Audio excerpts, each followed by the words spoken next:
আসসালামু আলাইকুম, welcome back to my channel. আজকে আপনাদের সামনে নতুন একটি রেসিপি নিয়ে আসলাম। পাকন পিঠার রেসিপি। এটা বরিশালের ঐতিহ্যবাহী পিঠা।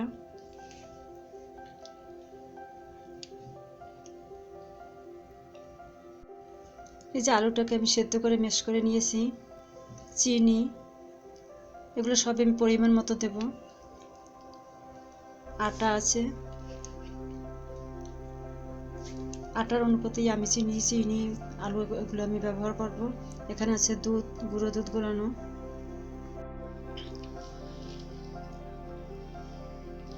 এটা হচ্ছে লবণ,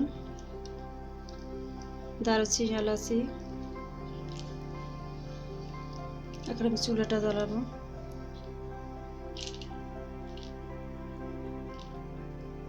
একটু পাওয়ারটা কমিয়ে দিলাম।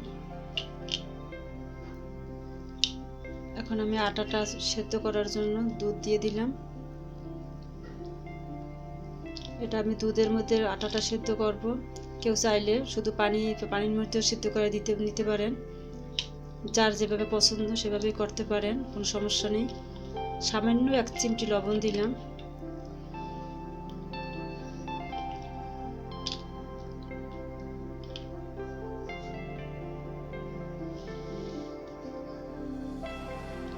এখানে 1 বাটি আটা আছে, আমি পুরোটা দেখি দুধের মধ্যে যতটুকু লাগবে ততটুকুই আমি দিব।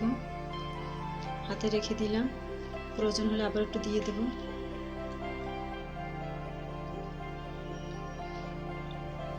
আটাটা শুকনো শুকনো মানে করতে হবে, কাই করতে হবে, নরম করা যাবে না, কারণ আলু মিশাবার সাথে আমি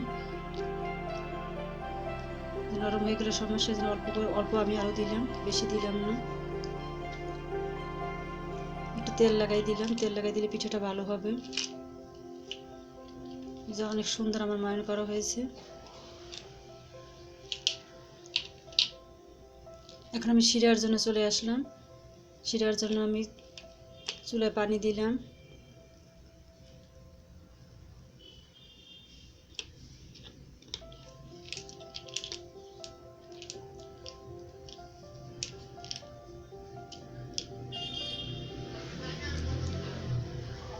গরম মশলাটা দিয়ে দিলাম।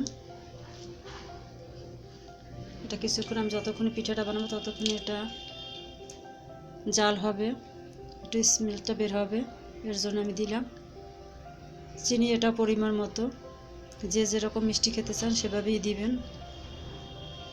আমি 4 চামচ দিয়ে দিলাম। প্রয়োজন হলে আরেকটু আমি দিয়ে নেব পরে।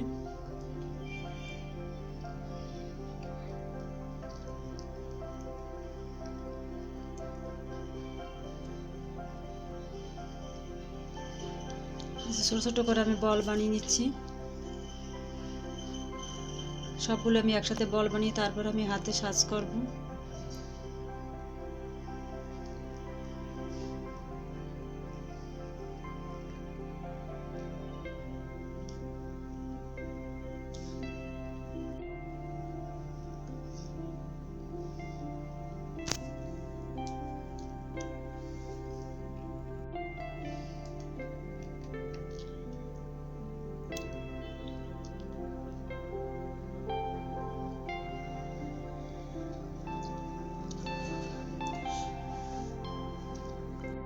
সবগুলো আমার বল করা শেষ। এখন আমি সাজাবো পিঠাগুলো।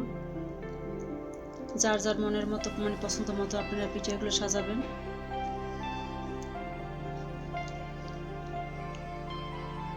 আমার পছন্দ মতো আমি করে নিচ্ছি, আপনাদের পছন্দ মতো আপনারাই করবেন। অনেকেই আছে হাতের কাজ করতে পারেন না, তাদের জন্য আমি দেখিয়ে দিলাম, বা আমি যেরকম বানাই সেরকম আপনার সাথে শেয়ার করে নিলাম।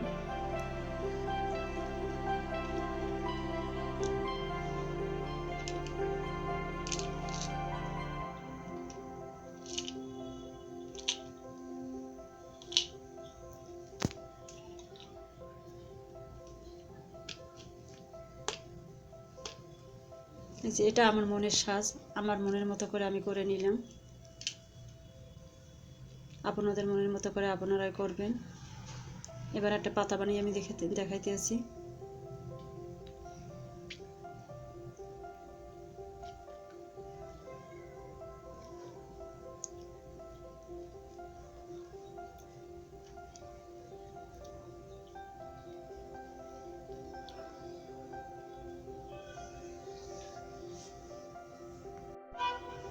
এগুলো বানাবার জন্য বাজারে অনেক ধরনের সাজ কিনতে পাওয়া যায়, চাইলে আপনারা সেগুলো কিনে ব্যবহার করতে পারেন। আমি সেগুলো কখনো ব্যবহার করিনি, আমি সবসময় চামচ দিয়ে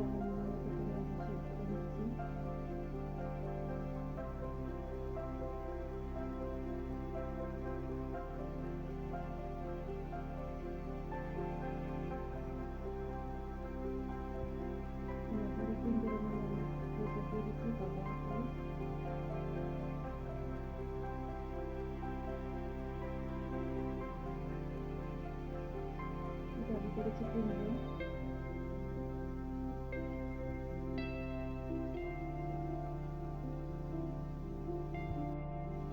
এটা বরিশালের ঐতিহ্যবাহী কোরবানি পিঠা, নতুন জানি আসলে তারা করে এগুলো।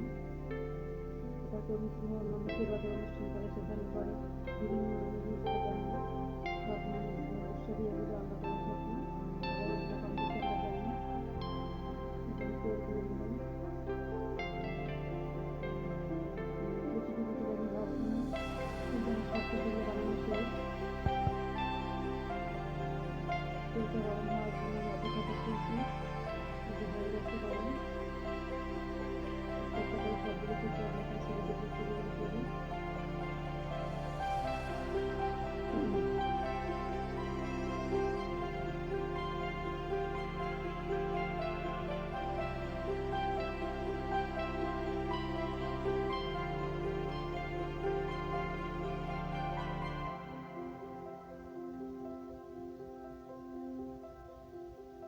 এই পিঠাটা আমি আলু দিয়ে করেছি, আপনারা চাইলে মুসুর ডাল দিয়ে, মুগ ডাল দিয়ে সিদ্ধ করে এরকম আলু যখন যেরকম আমি মেশ করে নিয়েছি ওরকম মেশ করে নিতে পারেন।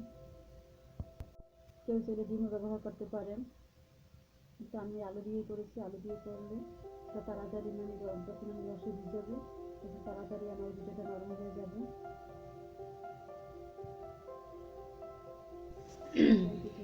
এই যে এখন আমি গোল্ডেন ব্রাউন কালার করে ভেজে নিয়েছি।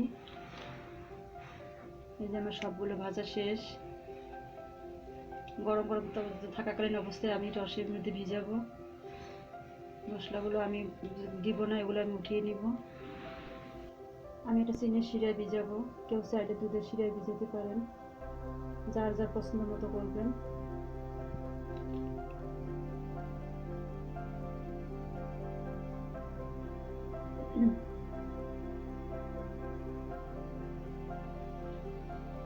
আমি এক এক করে সব পিঠাগুলো এখন দিয়ে দিব। শিরাটাও গরম আছে, পিঠাটাও গরম আছে।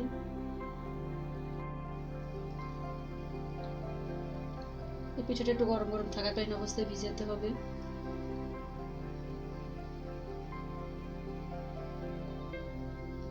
ঠান্ডা হয়ে গেলে ভিজতে একটু সময় নেয়, গরম গরম ভিজালে তাড়াতাড়ি ভিজে যায়। দেখেন পিঠাগুলো দেওয়ার সাথে সাথেই ফুলে যাচ্ছে।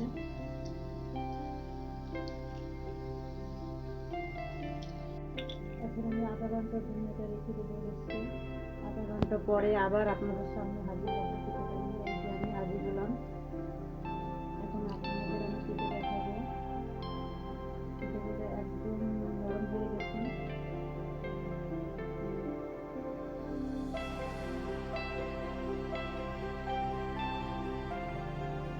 ডিম দিয়ে করলে তো এত তাড়াতাড়ি পিঠাগুলো আমার নরম হতে হয়েছে না, আলু দিয়ে করার কারণে পিঠাগুলো তাড়াতাড়ি নরম হয়ে গেছে।